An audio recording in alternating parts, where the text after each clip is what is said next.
Hello, my friends. I am coming to you today. This is Renee coming to you today to talk about something that's a little painful. I have a classmate from high school who was an incredible light in our community in Vallejo, California. Her name was Maria Guevara. She was a kind, loving soul who has spent the last 10 years giving and giving and giving to help the homeless community. And a couple years ago, I had a podcast that I was producing from, it's called Fogged Up Goggles. And it was all about mindset, that you create your reality. That your reality is just based on your perspective, on your lenses, if you will. And I didn't have a chance to interview her because I got incredibly sick and had to let a few things go. And unfortunately, the podcast was one of them. But yesterday I found on Facebook a story about her passing, her untimely passing. And it really hit me hard. She died by suicide.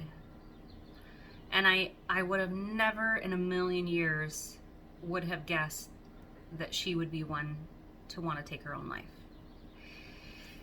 So it got me to thinking about our impact on the world and how each one of us has a mission and we have a purpose, and we were designed for that purpose, specifically for it. And right now I feel like people are struggling to find their purpose and to keep their heads above water, whether it's financially, whether they lost their business or their job, or just financially have been impacted. And I'm not sure the circumstances of Maria's struggle in the last year and ultimately what caused her to give up hope. But it made me think about my own struggles in the past with darkness. And I really connected with that pain and that struggle. And I'll take you back just, in my 20s, I was married to a man who was dealing with his own pain. And it was an incredibly toxic environment. He was very abusive when he was drinking. And I got to a point where I had zero self-esteem. Every day he told me things like, yeah, if I was your mom, I would have committed suicide too. Wouldn't touch me, wouldn't kiss me, wouldn't hug me. It was just constant pain. And unfortunately, having grown up in an abusive family, I chose somebody who mirrored that self-worth to me. And one day I got to my lowest point shortly after that comment, and I was in the bathroom and I had pulled out all the medicine out of the cabinet, because I remember my mom committed suicide when I was 14, and I remember that it was a lethal combination of alcohol and prescription drugs. And so in my mind, I thought, okay, I thought about all these ways that I could end my life. And I thought about, I could drive my car off of a cliff. And then logic was like, you own a Honda Civic, nothing's going to happen except you're going to have the airbags deploy, and then they're going to take you away to the loony bin, and life is going to be worse. And then I thought, well, I could just, I could, and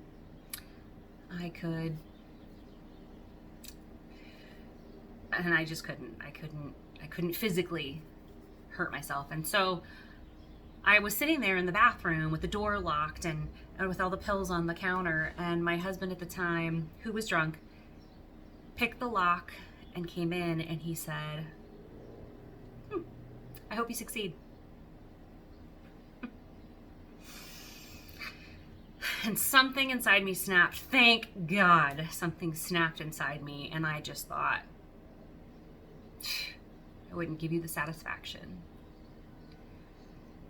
And I think back to that time, one could think, that was a terrible thing for him to say, but luckily, and I would never tell you to say this to anybody who's thinking or talking about or in the act of trying to commit suicide, but at that moment, somehow that was what I needed to hear to shift my thought pattern.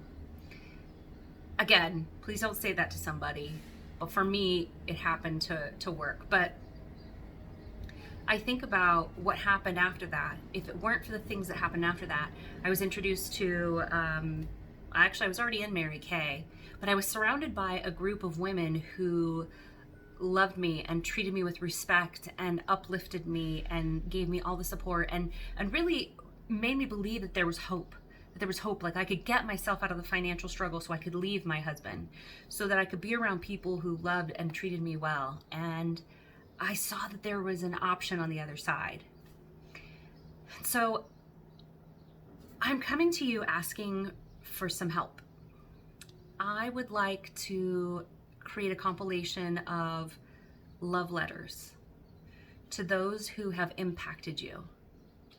I can tell you right now, during the Corona crisis, I have a couple people in my life who have made such a huge difference. So I'm going to go first.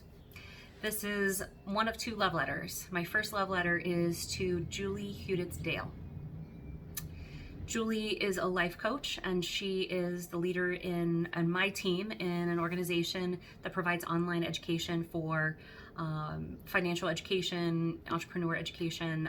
It's a really phenomenal community, but she has, every day during this crisis, been a friend and a support, and has reached out in so many ways. She's given me the strength to come through this during a really tough financial struggle, because, for those of you who know, I left a relationship. I wasn't ready. I didn't have my finances in order.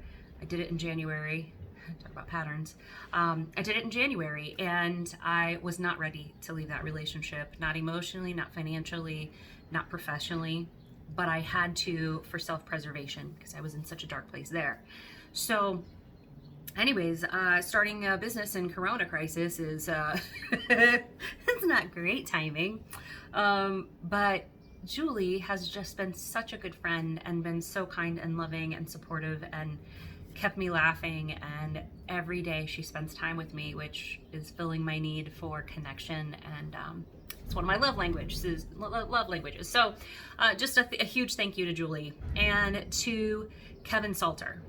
Kevin Salter has turned out to be a good friend, and he is my landlord and friend, and he has given me the support I needed to weather this crisis. And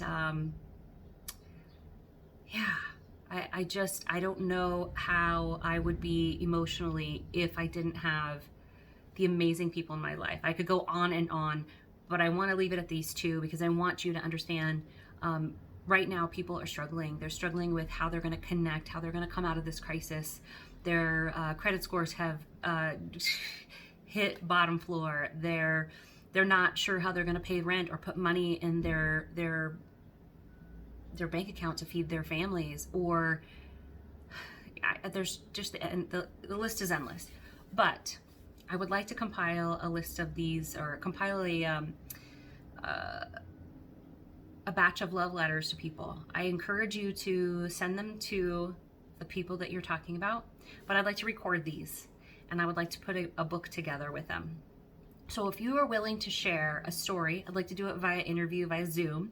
If you're willing to share a story of somebody impacting your life, however big or small, whether it was just a kind word, whether they brought you toilet paper or brought you a meal during a crisis, or whatever it is, if they inspired you to have courage, if it doesn't matter.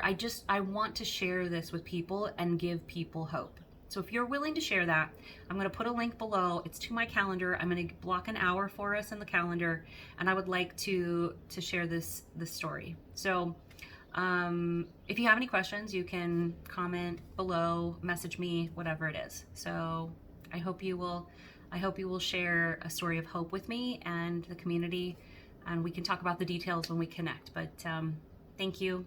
Lots of love. Stay strong.